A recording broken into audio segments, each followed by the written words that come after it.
नालं वा परमोपकारकमिदं त्वेकं पशूनां पते पश्यन् कुक्षिगतांश्चराचरजगा नो मग पश्यन् कुक्षिगतांश्चराचरगणान् बाह्यस्थितान् रक्षितुं सर्वामर्त्यपलायनौषधिमतिज्वालाकरं भीकरं निक्षिप्तं गरलं गलेन गिलितं नोद्गीर्णमेव त्वया. Ready? Yeah, I am ready.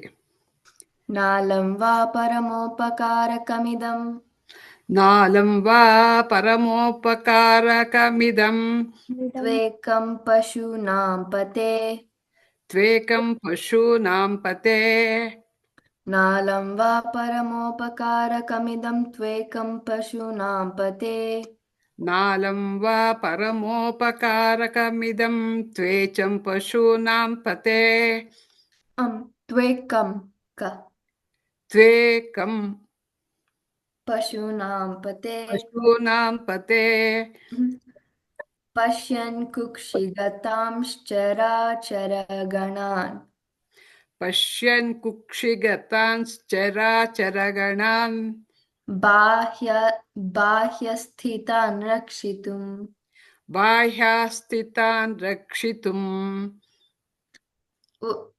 I'm pretty sure it's bahyasthitan. बाह्यास्थितान् Here, like short. Bahyasthitan.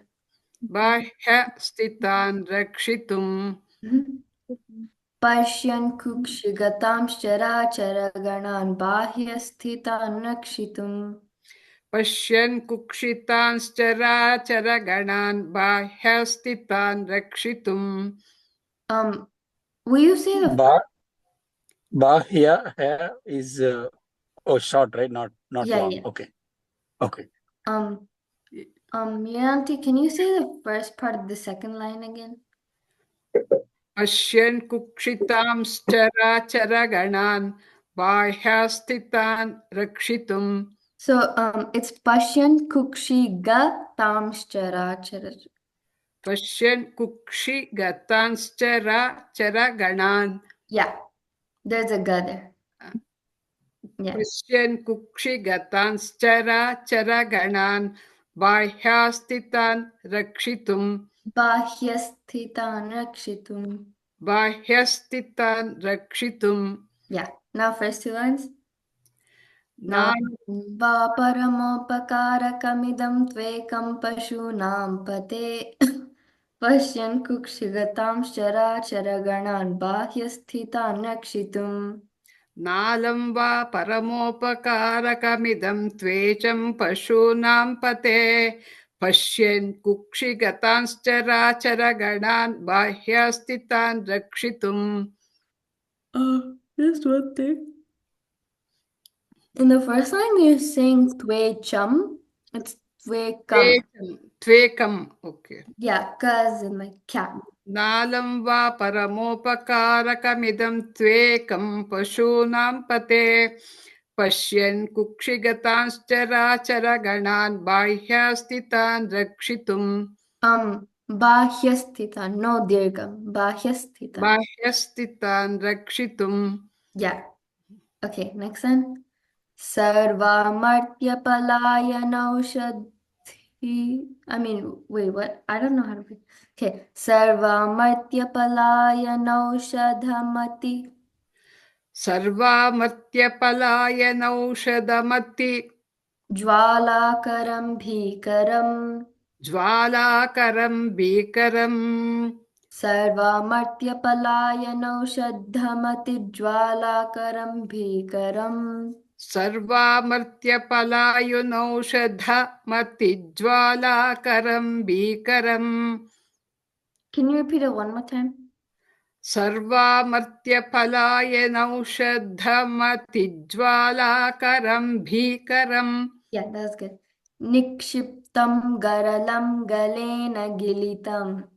निक्षिप्तं गरलं Glenn गिलितम् नोद्गीर्णमेव त्वया. नोद्गीर्णमेव त्वया निक्षिप्तं गरलं गलेन गिलितं नोद्गीर्णमेव त्वया. निक्षिप्तं गरलं गलेन गिलितं नोद्दीर्णमेव त्वया Yeah. Nah, last ones. सर्वामर्त्यपलायनौषधमतिज्वालाकरं भीकरं निक्षिप्तं गरलं Glenn गिलितं नोत्कीर्णमेव त्वया सर्वामर्त्यपलायुनौषधमतिज्वालाकरं भीकरं निक्षिप्तं गरलं गलेन गिलितं नोद्गीर्णमेव त्वया. Now, whole thing. Can I? I'll You- say. Okay. नालं वा परमोपकारकमिदं त्वेकं पशूनां पते पश्यन् कुक्षिगतां चराचरगणान् बाह्यस्थितान् रक्षितुं सर्वामर्त्यपलायनौषधमतिज्वालाकरं भीकरं निक्षिप्तं गरलं गलेन गिलितं नोद्गीर्णमेव त्वया नालं वा परमोपकारकमिदं त्वेच्छिकं पशूनां पते पश्यन् कुक्षितांश्चराचरगणान् बाह्यास्थितान् रक्षितुं सर्वामर्त्यपलायनौषधमतिज्वालाकरं भीकरं निक्षिप्तं गरलं गलेन गिलितं नोद्गीर्णमेव त्वया. Just one thing, can you repeat the second line once? पश्यन् कुक्षितांश्चराचरगणान् बाह्यास्थितान् रक्षितुम्. Okay. Pashyan kukshi gatam. पश्यन् कुक्षिगतांश्चराचरगणान् बाह्यास्थितान् रक्षितुम्. बाह्यस्थितान् रक्षितुम्. Pashyan kukshi gatam charaචරગણાन् बाह्यस्थितान् रक्षितुम् पश्यन् कुक्षिगतांश्चराचरगणान् बाह्यस्थितान् रक्षितुम्. Yeah, that was good. That was really good. Savita, I just want, is the Nikshiptam Garalam, there is no lam, right? It's la. Yeah, Or la. la. Just lay. Simple one. Yeah. All right, we'll do group chanting now. 4 groups of 4 again. So group 1 will be Meera Auntie, Kiran Uncle, Usha Auntie, and Narayana Amama. And group 2 will be CK Uncle, Kavita Auntie, Aparna Auntie, and Sweta Auntie. Group 2 will be Rajita Auntie, Kalpana Auntie, Renuka Auntie, Sushmita Auntie. And group 4 will be Srilata Auntie, Shubha Auntie, Jayanti Auntie, and Saigita Mama. You said group 2 twice, no? No? I did? Oh, sorry. It's okay, group that we can understand. Okay, the third group is Rajita Auntie, Kalpana Auntie, Renuka Auntie, and Sushmita Auntie. That's group 3. And group 4 again is Srilata Auntie, Shubha Auntie, Jayanti Auntie, and Saigita Mama. Okay, so can group 1 go in 3, 2, 1, go. परमोपकारकमिदं त्वेकं पशूनां पते Pashyan Kukshigatan चराचरगणान् बाह्यस्थितान् रक्षितुं सर्वामर्त्यपलायनौषधमतिज्वालाकरं भीकरं निक्षिप्तं गरलं Glenn गिलितं नोद्गीर्णमेव त्वया. Yeah, that was really good. I heard nothing. Right. We'll go to the next one then. Ushanti. Can you just repeat the third line? Sarvamartya Palayanaushadam. Yeah. Sarvamartyapalayanaushadhamitiज्वालाकरं भीकरम्. Oh. Is Mati? Is there? Yeah, Mati. Okay. Got it. Thank you. All right. We'll go to the next one. Ushanti. I'll read the whole thing. ज्वालोग्रसकलामरातिभयदक्ष्वेलः कथं वा त्वया दृष्टः किं च करे धृतः करतले किं पक्वजम्बूफलम् जिह्वायां निहितश्च सिद्धघुटिका वाकण्ठदेशे भृतः किं ते नीलमणिर्विभूषणमयं शम्भो वहात्मन् वद. So the first line. Jwalograsakala. Jwalogra sakala. We're not allowed to break it here, but I just broke it because like the line is like very hard to break. So the next part will be Marati Bayadakshwela Katam Vatvaya. Marati bhayadakshvela katham vatvaya. Yeah, so now when we put it all together, it'll be Jwalograsakala Marati Bayadakshwela Katam Vatvaya. Jwalogra sakala marati bhayadakshvela katham vatvaya. Yeah. Drishtih kim chakare dritah karatale. Dristah kincha kare dhrita karatale. Kim pakva jambu phalam. Kim pakvajam bhuphalam. Drishtah kim chakare dritah karatale. Kim pakva jambu phalam. Dristah kincha kare dhrita karatale. Kim pakvajam bhuphalam. Yeah, now both lines together. Jwalograsakalamarati bhayadakshvelah katam vatvaya. Drishtah kim chakare dhritah karatale. Kim pakva jambu phalam. Jwalogra sakala marati bhayadakshvela khatam vatvaya. Dristam kincha kare dhrita karatale. Kim pakvajam jambuphalam. Yeah. Now the third line. Jihvayam nihitascha siddhaghutika. Jihvayam nihitascha siddhaghutika. Vakantadeshe bhritaha. Vakantadeshe bhrutaha. Jihvayam nihitascha siddhaghutika vakantadeshe bhritaha. Jihvayam nihitascha siddhaghutika vakantadeshe bhrutaha. Yeah, now the next line. Kim te neelamanir vibhushanamayam. Kim te neelamanirvibhushanamayam. Shambho vahatman vada. Shambho mahatman vada. Mahatman, right? Yeah. Mahatman vada. Kim te neelamanir vibhushanamayam. Shambho mahatman vada. Kim te neelamanirvibhushanamayam. Shambho mahatman vada. Yeah, now both lines. Jihvayam nihitascha siddhaghutika vakantadeshe bhritaha. Kim te neelamanir vibhushanamayam. Shambho vahatman vad. Shambho mahatman vada. Jihvayam nihitascha siddhaghutika vakantadeshe bhrutaha. Kim te neelamanirvibhushanamayam. Shambho mahatman vada. Yeah, that was good, Auntie. Now all of it. Jwalogra sakalamarati bhayadakshvelah katam vatvaya. Drishtah kim chakare dritah karatale. Kim pakva jambu phalam. Jihvayam nihitascha siddhaghutika vakantadeshe bhritaha.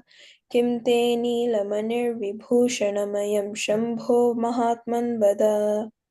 Jwalogra sakala marati bhayadakshvela khatam vatvaya. Dristah kincha kare dhrita karatale. Kim pakvajam bhuphalam. Jihvayam nihitascha siddhaghutika vakantadeshe bhrataha. Kim te neelamanirvibhushanamayam. Shambho mahatman vada. Yeah, that was good, Auntie. Is after da, is there ha sound, is there? Sakala marati bayadah shvela. Yeah, like half visarga because it's still kshwela, so k. So when visarga is followed by k, there'll still be a h noise. So sakala marati bayadah kshwela katam vatvaya. Ah, okay. And after that also drishtih kim cha.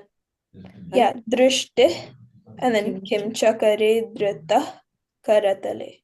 Oh, got it. Thank you. All right. We'll do group 2 now. So can group 2 go in 3, 2, 1, go. ज्वालोग्रसकलामरातिभयदक्षेलं कथं ज्वालोग्रसकलमरातिभयदक्षेलं वा कथं त्वया वा त्वया दृष्टे दृष्ट किं किं च च करे करे धृतः धृतः करतले किं किं च करे पङ्कजम्बूफलम् धृतं करतले किं जिह्वायां जिह्वायामिह तच्च सिद्धघटिका वा सिद्धिघटिका कण्ठदेशे घटिका वा धृतः कण्ठशब्दः किं ते किं ते नीलमणिर्विभूषणमयं नीलमणिर्विभूषणमयं शम्भो महात्म्यं शम्भो वद Only 3 things. First one in the first line, Shwela Katham. Someone said Shwelam Katham, Shwela. And in the third line, Nihitascha. Someone said Nihatascha. It's Nihi, not Niha. And next word, Siddha Ghutika. It's Siddha, not Siddhi. Someone said Siddhi. But those were the only 3 things that went wrong. Does anyone have any questions before we go to the next one? No? Okay, we'll go to the next one. Sushmita auntie? Yeah, Pranati. Okay, I'll say the whole thing. नालं वासकृदेव देव भवतः सेवानतिर्वानतिः पूजा वा स्मरणं कथा श्रवणमप्यालोकनं मादृशां स्वामिन्नस्तिरदेवतानुसरणायासेन किं लभ्यते का वा मुक्तिरितः कुतो भवति चेत् किं प्रार्थनीयं तदा. Okay, are you ready? Yeah. Okay. नालं वासकृदेव देव भवतः नालं वासकृदेव देव भवतः सेवानतिर्वानुतिः सेवानतिर्वानुतिः नालं वासकृदेव देव भवतः सेवानतिर्वानुतिः नालं वासकृदेव देव भवतः सेवानतिर्वानुतिः. Just one thing, try not to say sakrudeva, try to say sakrudeva. Sakrudeva, yeah. Yeah. Puja va smaranam पूजा वा स्मरणं katha shravanamapyalokanam madrisham. कथाश्रवणमप्यालोकनं मादृशाम्. पूजा वा स्मरणं कथा श्रवणमप्यालोकनं मादृशाम्. पूजा वा स्मरणं कथाश्रवणमप्यालोकनं मादृशाम्. नालं वा सकृदेव देव भवतः सेवानतिर्वानुतिः पूजा वा स्मरणं कथा श्रवणमप्यालोकनं मादृशाम् स्वामिन्नस्थिरदेव sorry what?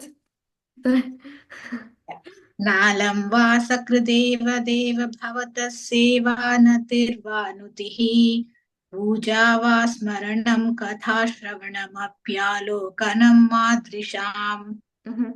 स्वामिन्नस्थिरदेवतानु. So basically you can't actually break here. I'm just breaking it for it to be easier. Okay.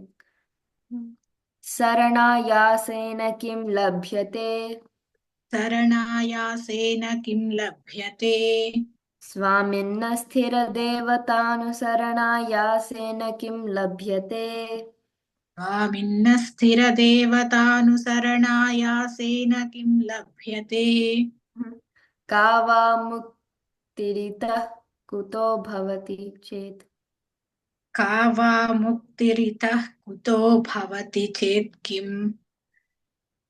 प्रार्थनीयं तदा चेत् किं प्रार्थनीयं तदा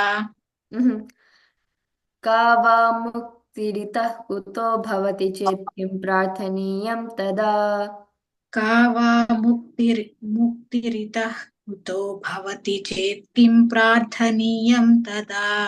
Yeah. Now, last one. स्वामिन्न स्थिरदेवतानुसरणायासेन किं लभ्यते का वा मुक्तिरितः कुतो भवति चेत् किं प्रार्थनीयं तदा स्वामिन्न स्थिरदेवतानुसरणायासेन किं लभ्यते का वा मुक्तिरितः कुतो भवति चेत् किं प्रार्थनीयं तदा Yeah, now the whole thing. नालं वा सकृदेव देव भवतः सेवानतिर्वानुतिः पूजा वा स्मरणं कथा श्रवणमप्यालोकनं मादृशां स्वामिन्न स्थिरदेवतानुसरणायासेन किं लभ्यते का वा मुक्तिरितः कुतो भवति चेत् किं प्रार्थनीयं तदा नालावा सकृदेव देव भवतः सेवानतिर्वानुतिः पूजा वा स्मरणं कथा श्रवणमप्यालोकनं मादृशाम् स्वामिन्न स्थिरदेवतानुसरणायासेन किं लभ्यते का वा मुक्तिरितः कुतो भवति चेत् किं प्रार्थनीयं तदा Yeah, everything was really good. Just one thing. In the first line, you said nalava. You forgot. Nalamva, okay. Yeah, nalamva. Nalamva, okay. But other than that, that was really good, Auntie. Thank you. Okay, we'll go on to group chanting now. Can group 3 please go in 3, 2, 1, go. Nalwa सकृदेव देव भवतः सेवानतिर्वानुतिः पूजा वा स्मरणं श्रवणमप्यालोकनं स्थिरदेवतानुसरणायासेन लभ्यते का वा मुक्तिरितः कुतो भवति किं प्रार्थनीयं तदा Yeah, just one thing. I think somebody said Swaminasdirat, or no, Swaminasdirade, like instead of tha, they said the. It's Swaminasthira, STH. Mahaprana. But other than that, it was good. Very good. Then we'll go to the next one. Kavita auntie. I'll read the whole thing first. Kim brumastava sahasam pashupate kasyasti shambho bhavat dhairyam chedrishamatmanah sthitiriyam chanyah katam labhyate brashyaddevaganam trasanmuniganam nyashyat prapancham layam पश्यन्निर्भय एक एव विहरत्यानंद सांद्रो भवन. So the first line. किं ब्रूमस्तव साहसं पशुपते. किं ब्रूमस्तव साहसं पशुपते. So the end of this line, we're gonna make it bhavat, like add a th there instead of bhava, because the next line it starts dhairyam, so the da there becomes the here, so it'll be pashupate kasyasti shambho bhavat. Kasyasti shambho bhavat. Yeah, so किं ब्रूमस्तव साहसं पशुपते कस्यास्ति शम्भो भवत्. किं ब्रूमस्तव साहसं पशुपते कस्यास्ति शम्भो भवत्. Yeah, now the next one will be, it'll also be dhairyam, but like the davotu became the dhairyam. So dhairyam chedrishamatmanasthitiriyam. धैर्यं चेदृशमात्मनस्थितिरियम्. Yeah. चान्यैः कथं लभ्यते. चान्ये कथं लभ्यते. धैर्यं चेदृशमात्मनस्थितिरियं चान्यैः कथं लभ्यते. धैर्यं चेदृशमात्मनस्थितिरियं चैन्ये कथं लभ्यते. चान्यै. चान्ये कथं लभ्यते. And also since at chanyai there's a visarga, so the semicolon or the colon, it'll be chanyai, like h, not chanyaihi, but it'll be chanyai, and then katham, not kadam, katham labhyate. चान्यैः कथं लभ्यते. Yeah, now both lines. किं ब्रूमस्तव साहसं पशुपते कस्यास्ति शम्भो भवत् धैर्यं चेदृशमात्मनस्थितिरियं चान्यैः कथं लभ्यते. किं ब्रूमस्तव साहसं पशुपते कस्यास्ति शम्भो भव धैर्यं चेदृशमात्मनस्थितिरियं चान्यैः कथं लभ्यते. Yeah, now the next line. भ्रश्यद्देवगणं त्रसन्मुनिगणं भ्रश्यत्येवगणं त्रिसन्मणिगणं त्रसन्मणिगणं मुनिगणं. It is like no kimavato is there. Yeah, so trasan and Muniganam. muniganam. Yeah. Trisanmuniganam. Nashyat prapancham layam. Nashyat prapancham layam. Brashyaddevaganam trasan muniganam nashyat prapancham layam.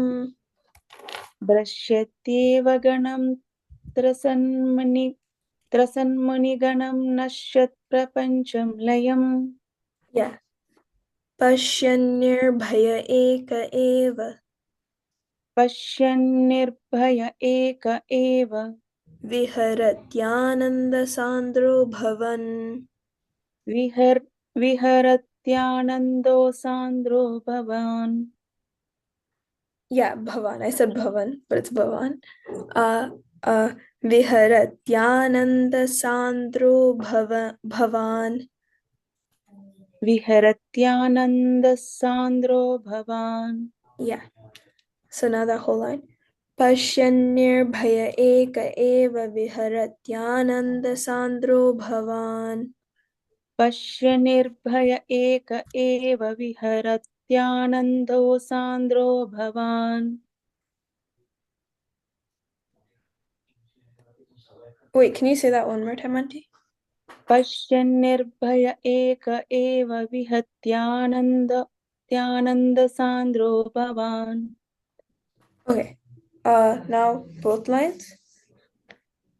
Bhrashyadevaganam trasanmuniganam nashyat prapancham layam pashyannirbhaya eka eva viharatyananda sandro bhavan. Brashyatyevaganam trasanmaniganam nashyat prapancham layam Pashyannirbhaya eka eva viharatyananda sandro bhavan. Yeah, that was good, Auntie. Now, the whole thing. Kim brumastava sahasam pashupate kasyasti shambho bhavat dhairyam chedrishamatmanasthitiriam chanyai katham labhyate bhrashyadevaganam trasanmuniganam nashyat prapancham layam pashyannirbhaya eka eva viharatyananda sandro bhavan. Kim brumastava sahasam pashupate kasyasti shambho bhava dhairyam chedrishamatmanasthitiriam chanye katham labhyate brashyaityevaganam त्रिसन्निगुणं नश्यत् प्रपञ्चं लयं पश्यन्निर्भय एक एव विहरत्यानन्दसान्द्रो भवान्. Just one thing, Auntie. In third line, it's trasan muniganam, not munigunam. So muniganam. Yeah. If it makes it easier for you, you can write it as like tra and then sa and then n and then like draw a line there, and then the next part will be mu and then niganam. But as long as you do that, just make sure when you're reading it like properly, you don't break at trasan, because trasan muniganam is one word. Just like so it's easier for you to read, you can split it, but when you're saying it, you're not supposed to. It's like Brashyadevaganam trasanmaniganam nashyat prapancham layam. Yeah, like that. Thank you. Nice. All right, we'll go to the next group chanting. It's group. One yeah. question. In first sentence, Shambho Bhava Dhairyam, or like Shambho Bhava, then Dhairyam. No, since we're ending the line at Shambho Bhava, the next line Dhairyam, the from there will become Bhavat, like Bhavat, TH. TH. Okay. Yeah. But since there's like two dhas for Dhairyam in the second line, one of the dhas will become the TH, and the next line will still be Dhairyam. Ah, okay. Yeah. So Shambho Bhavat, then Dhairyam. Yeah. Because in Sanskritam, if you're like stopping a line or making any changes to a word which has a the continuation, the will become a the, like TH. And then you continue the next part. Okay, got it. Yeah. All right. So can group 4, if I'm not wrong? Group 4. Yes. Yeah. All right. Can group 4 go in 3, 2, 1, go. किं ब्रूमस्तव साहसं पशुपते कस्यास्ति शम्भो भवत् धैर्यं चेदृशमात्मनः इन्द्रियं चान्ये कथं लभ्यते पश्यदेव गणं त्रसन्मुनिगणं नश्यति प्रपञ्चं लयम् पश्यन्निर्भयैक एव विहरत्यानन्दसान्द्रो भवान्. Yeah, I think it was good, everyone. Thank you. All right, we'll go to the next one. Kiran uncle? Yes, I'm ready. I'll say the whole thing. योगक्षेमधुरन्दरस्य सकलश्रेयःप्रदोद्योगिनो दृष्टादृष्टमतोपदेशकृतिनो बाह्यान्तरव्यापिनः सर्वज्ञस्य दयाकरस्य भवतः किं वेदितव्यं मया शम्भो त्वं परमान्तरङ्ग इति मे चित्ते स्मराम्यन्वहम्. Okay, I'll say, ready? Are you ready? Yep. योगक्षेमधुरन्दरस्य योगक्षेमधुरन्धरस्य Yeah. सकलश्रेयःप्रदोद्योगिनो. सकलश्रेयप्रदोद्योगिनो. So because a visarga is followed by a pa, it creates like the up noise. सकलश्रेयप्रदोद्योगिनो. Yeah.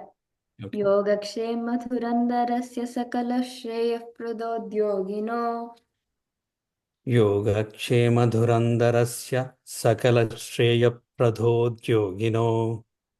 Yeah, just one thing. Try not to say pradhodyogino. Try to say pradodyogino.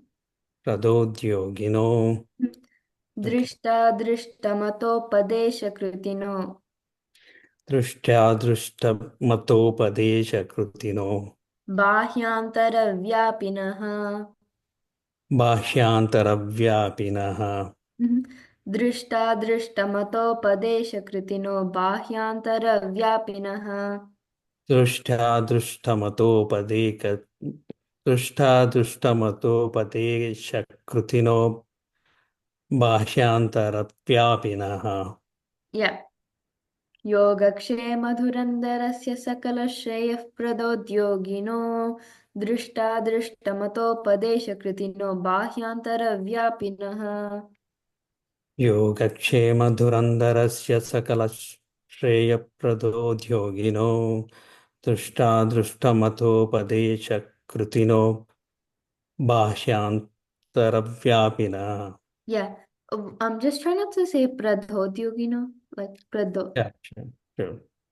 सकलश्रेयप्रदोद्योगिनो. So you're saying pradhodyogino? Try to say pradodyogino. प्रदोद्योगिनो. Okay. So you said Sakala pradodhyogina.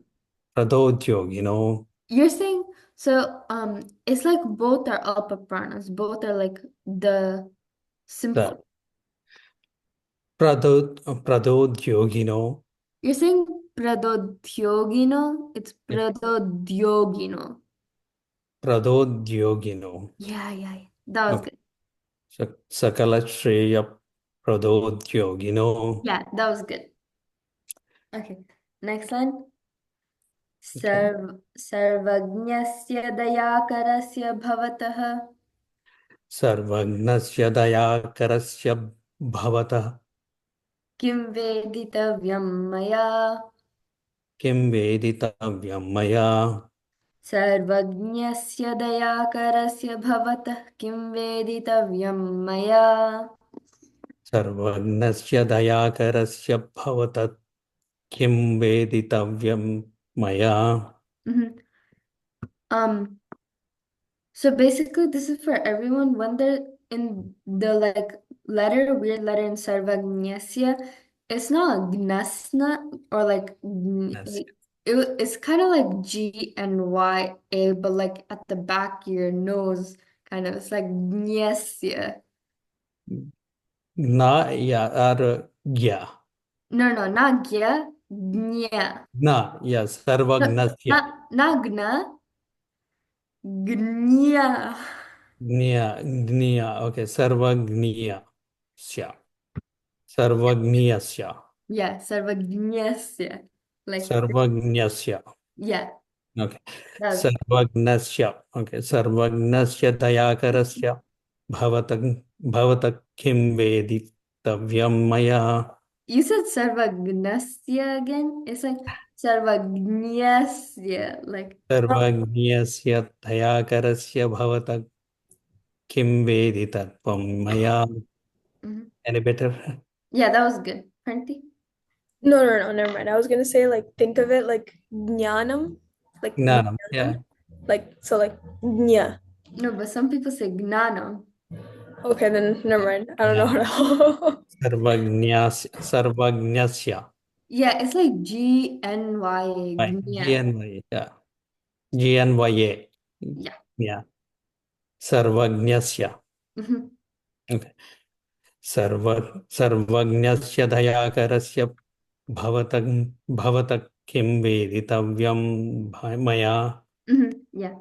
Shambho tvam paramantaranga iti me. Shambho Tvam Paramantaranga Iti Me. Mhm. Chitte smaramyanvaham. Chitte Smaran Myanvaham. Mhm. Shambho tvam paramantaranga iti me chitte smaramyanvaham. Shambho Tvam Paramantaranga Iti Me Chitte Smaramyanvaham. Yes. Now last ones. सर्वज्ञस्य दयाकरस्य भवतः किं वेदितव्यं मया शम्भो त्वं परमान्तरङ्ग इति मे चित्ते स्मराम्यन्वहम् Sarvagnasya Dayakarasya Bhavata Kim Veditavyam Maya. Shambho Tvam Paramantaranga Iti Me Chitte Smaramyanvaham. You said gna? It's like gnya. Yeah. Sarvagnasya. Yeah. Sarvagnasya Dayakarasya Bhavata Kim Veditavyam Maya. Shambho Tvam Paramantaranga Iti Me Chitte Smaramyanvaham. Yeah, that was good. Now the whole thing. योगक्षेमधुरन्धरस्य सकलश्रेयःप्रदोद्योगिनो दृष्टादृष्टमतोपदेशकृतिनो बाह्यान्तरव्यापिनः सर्वज्ञस्य दयाकरस्य भवतः किं वेदितव्यं मया शम्भो त्वं परमान्तरङ्ग इति मे चित्ते स्मराम्यन्वहम्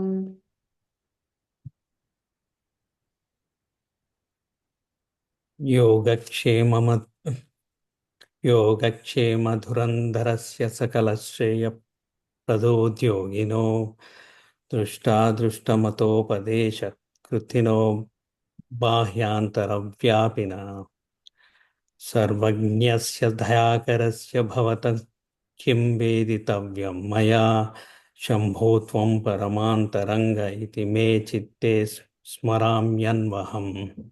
Yeah, that was good. Just one thing. In the third line, you said Sarvagnyasya Dhayakarasya. Try to say Dayakarasya. Yeah. Yeah. You want me to repeat again? If you want to. Yeah, You yeah. Your whole thing, yeah. योगक्षेम धुरन्धरस्य सकलश्रेयप्रदोद्योगिनो दृष्टादृष्टमतोपदेशक्तिनो भाष्यन्तरव्यापिनः सर्वज्ञस्य दयाकरस्य भवतः किं वेदितव्यं मया शम्भो त्वं परमान्तरङ्ग इति मे चित्ते स्मराम्यन्वहम्. That was better, but I think I know why you say like more Mahaprana. If you don't have enough breath, try to like take breaks because when you're breathing out, you also say the Mahaprana. So just try to like, दयाकरस्य. Okay. yeah, Dayaka. But other than that, it was very good. Okay. Thank you. I like the shloka a lot. Thank you. 99. All right, so now we'll do group chanting. Can group 1 go in 3, 2, 1, go. योगक्षेमधुरन्धरस्य सकलश्रेयप्रदयोद्योगिनो. Where's the rest of group of 1? Yeah. Okay, Yogakshem. we'll count down again. Okay. Group 1, can you go in 3, 2, 1, go. क्षेमधुरन्धरस्य सकलश्रेयप्रदोद्योगिनो तादृशमतोपदेशकृतिनो व्यापिनः सर्वज्ञस्य दयाकरस्य भवतः किं वेदितव्यं मया त्वं परमान्तरङ्ग इति मे चित्ते स्मराम्यन्वहम्. Yeah, that was good. Just one thing. In the second line, somebody said like drishta matopadesha. It's not drishta. It might be a bit hard to say like drishta, but try to say it's like SHT. Yeah. Shta. Drishta.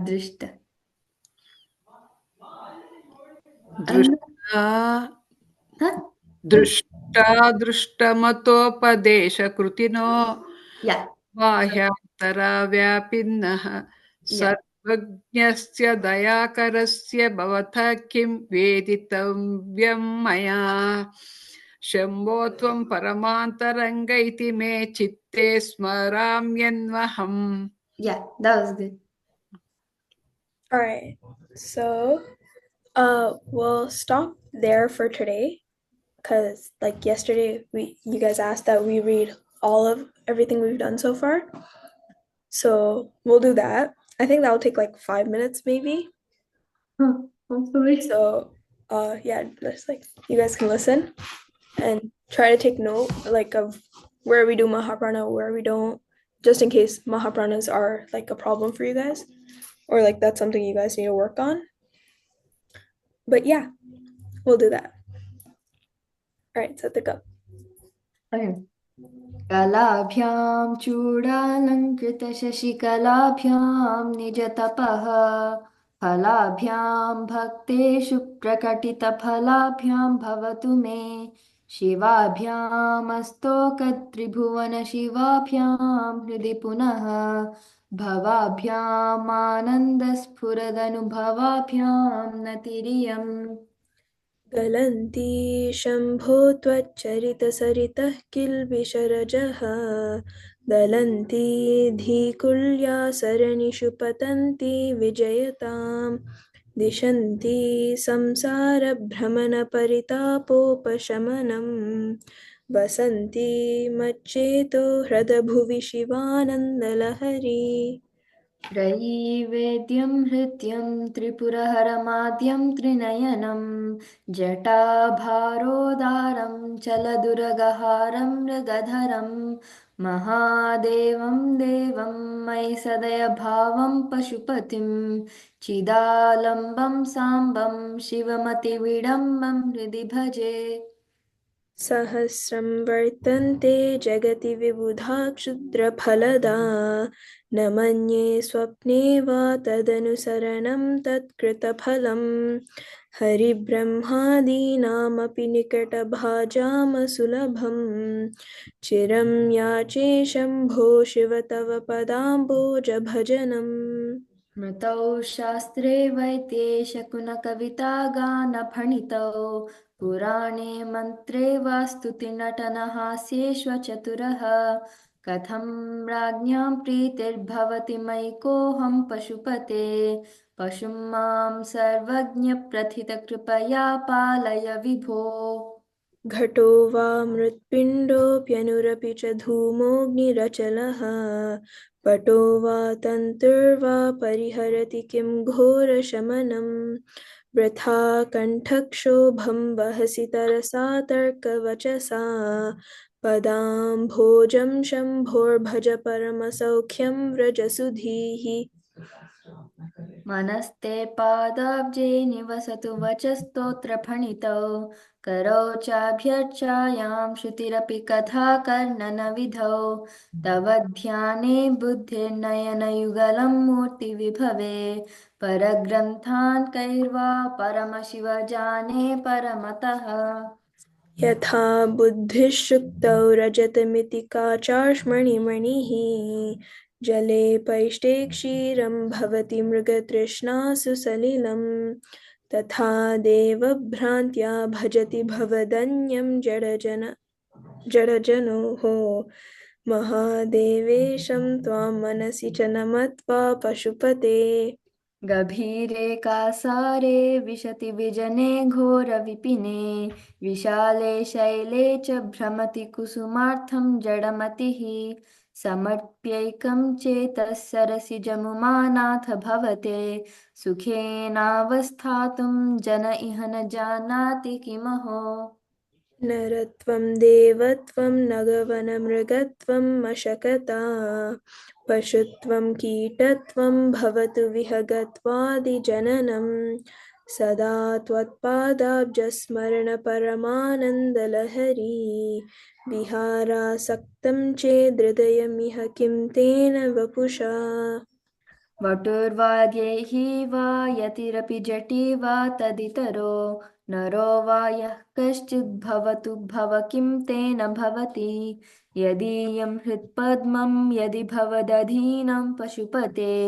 तदीयस्त्वं शम्भो भवसि भवभारं च वहसि गुहायां गेहे वा बहिरपि वने वा दृशिखरे जले वा वह्नौ वा वसतु वसते किं वद फलं सदा यस्यैवान्तःकरणमपि शम्भो तव पदे स्थितं चेद्योगोऽसौ स च परमयोगी स च सुखी असारे संसारे निज भजन दूरे जडधिया भ्रमन्तं मामन्धं परमकृपया पातुमुचितं मदन्यः को दीनः तव कृपण रक्षाति निपुणः वदन्यः को वामे त्रिजगति शरण्यः पशुपते प्रभुस्त्वं दीनानां खलु परमबन्धुः पशुपते प्रमुख्योऽहं तेषामपि किमुत बन्धुत्वमनयोः त्वयैव क्षन्तव्या शिवमदपराधाश्च सकलाः प्रयत्नात् कर्तव्यं मदवनमियं बन्धुसरणिः उपेक्षा नो चेत् किं न हरसि भवध्यानविमुखान् दुराशा भूयिष्ठां विधिलिपिमशक्तो यदि भवान् शिरस्तद्वै धात्रं न खलु सुवृत्तं पशुपते कथं वा निर्यत्नं करनखमुखेनैव लुलितम् विरिञ्चिर्दीर्घायुः भवतु भवता तत्परशिरः चतुष्कं संरक्षं स खलु भुवि दैन्यं लिखितवान् विचारः को वा मां विशदकृपया पाति शिवते कटाक्षव्यापारस्वयमपि च दीनावनपरः फलाद्वा पुण्यानां मयि करुणया वा त्वयि विभो प्रसन्नेऽपि स्वामिन् भवदमलपादाब्जयुगलं कथं पश्येयं मां स्थगयति नमः सम्भ्रमजुषां निलिम्पानां श्रेणिः निजकनकमाणिक्यमकुटैः त्वमेको लोकानां परमफलदो दिव्यपदवीं वहन्तस्त्वन्मूलां पुनरपि भजन्ते हरिमुखाः कियद्वा दाक्षिण्यं तव शिवमदाशा च कियती कदा वा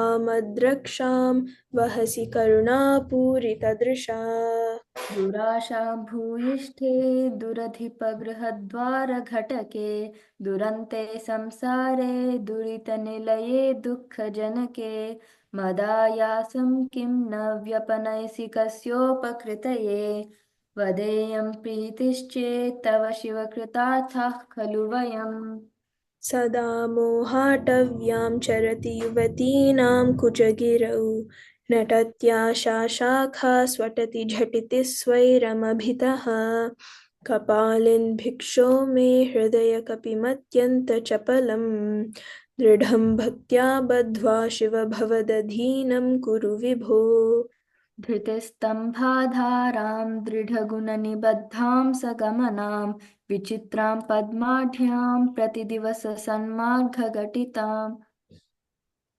स्मरारे मच्चेतस्फुटपटकुटीं प्राप्य विशदां जय स्वामिन् शक्त्या सह शिवगणैः सेवितविभो प्रलोभाद्यैरर्थाहरणपरतन्त्रो धनिगृहे प्रवेशोद्युक्तः सन् भ्रमति बहुधा तस्करपते इमं चेतश्चोरं कथमिह सहे शङ्कर विभो तवाधीनं कृत्वा मयि निरपराधे कुरु कृपाम् कदा वा कैलासे कनकमणिसौधे सह गणैः Sata, you skipped it. Oh, sorry. Okay, sorry. करोमि त्वत्पूजां सपदि सुखदो मे भव विभो विधित्वं विष्णुत्वं दिशसि खलु तस्याः फलमिति पुनश्च त्वां द्रष्टुं दिवि भुवि वहन् पक्षिमृगताम् अदृष्ट्वा तत्खेदं कथमिह सहे शङ्कर विभो कदा वा कैलासे कनकमणिसौधे सह गणैः वसन् शम्भोरग्रे स्फुटघटितमूर्धाञ्जलिपुटः विभो साम्ब स्वामिन् परमशिव पाहीति निगदन् विधातॄणां कल्पान् क्षणमिव विनेष्यामि सुखतः तवैर्ब्रह्मादीनां जय जय वचोभिर्नियमिनां गणानां केलिभिः मदकलमहोक्षस्य ककुदि स्थितं नीलग्रीवं त्रिनयनमुमाश्लिष्टवपुषं कदा त्वां पश्येयं करधृतमृगं खण्डपरशुम् कदा वा त्वां दृष्ट्वा गिरिश तव भव्याङ्घ्रियुगलं गृहीत्वा हस्ताभ्यां शिरसि नयने वक्षसि वहन् समाश्लिष्याघ्राया स्फुटजलजगन्धान् परिमलान् अलभ्यां ब्रह्माद्यैः मुदमनुभविष्यामि हृदये करस्थे हेमाद्रौ गिरिशनिकटस्थे धनपतं गृहस्थे स्वर्भुजामरसुरभिचिन्तामणिगणे शिरस्थे शीतांशौ चरणयुगलस्थेऽखिलशुभे कमर्थं दास्येऽहं भवतु भवदर्थं मम मनः सारूप्यं तव पूजने शिवमहादेवेति सङ्कीर्तने सामीप्यं शिवभक्तिदुर्यजनता साङ्गत्यसम्भाषणे सालोक्यं च चराचरात्मकतनुध्याने भवानीपते सायुज्यं मम सिद्धमत्र भवति स्वामिन् कृतार्थोऽस्म्यहम् त्वत्पादाम्बुजमर्चयामि परमं त्वां चिन्तयाम्यन्वहं त्वामीशं शरणं व्रजामि वचसा त्वामेव याचे विभो वीक्षामे दिश चाक्षुषीं सकरुणां दिव्यैश्चिरं प्रार्थितां शम्भो लोकगुरो मदीय मनसः सौख्योपदेशं कुरु। वस्त्रोद्धूतविदौ सहस्रकर्ता पुष्पार्चने विष्णुता गन्धे गन्धवहात्मता न पचने बर्हिर्मुखाद्यक्षता पात्रे काञ्चनगर्भतास्ति मयि चेत् बालेन्दुचूडामणे शुश्रूषां करवाणि ते पशुपते स्वामिन् स्त्रिलोकी गुरो। नालं वा परमोपकारकमिदं त्वेकं पशूनां पते पश्यन् कुक्षिगतां शराचरगणान् बाह्यस्थितान् रक्षितुं सर्वामर्त्यपलायनौषधमतिज्वालाकरं भीकरं निक्षिप्तं गरलं गलेन गिलितं नोद्गीर्णमेव त्वया। ज्वालोग्रस्सकलामरातिभयदक्ष्वेलः कथं वा त्वया दृष्टः किं चकरे धृतः करतले किं पक्वजम्बूफलम् जिह्वायां निहितश्च सिद्धघुटिका वा कण्ठदेशे भृतः किं ते नीलमणिर्विभूषणमयं शम्भो महात्मन् वद। नालं वा सकृदेव देव भवतः सेवानतिर्वानुतिः पूजा वा स्मरणं कथाश्रवणमप्यालोकनं मादृशां स्वामिन्न स्थिरदेवतानुसरणायासेन किं लभ्यते का वा मुक्तिरितः कुतो भवति चेत् किं प्रार्थनीयं तदा।